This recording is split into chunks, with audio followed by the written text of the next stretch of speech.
आज प्रत्येक पालकांनी स्वतःला एक प्रश्न विचारायला हवा. आपण आपल्या मुलांसोबत खरंच बोलतोय का, की फक्त त्यांच्या गरजा पूर्ण करतोय? मोठं घर, चांगलं शिक्षण, महागडे कपडे आणि मोबाईल देणं म्हणजे पालकत्व पूर्ण होत नसतं मित्रांनो. तर मुलांच्या मनात काय सुरू आहे, त्यांना कशाची भीती वाटते, कोणत्या गोष्टीने ते दुखावले आहेत, हे जाणून घेणंही तितकंच महत्वाचं आहे. कधी मुलं शांत असतात म्हणजे त्यांना काहीच त्रास नाही असं समजू नका. म्हणून दिवसात काही मिनिटं का होईना मोबाईल बाजूला ठेवा, मुलांसमोर बसा, त्यांच्या डोळ्यात डोळे घालून त्यांचं मन ऐका.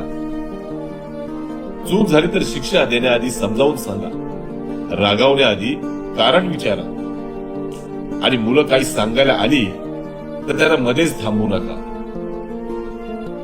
कारण मुलांना आयुष्यावर आपल्या पालकांची संपत्ती आठवत नाही मित्रांनो, पण आई बाबांनी कठीण काळात आपल्या हातात हात धरून दिलेलं बळ हे आयुष्यभर आठवत.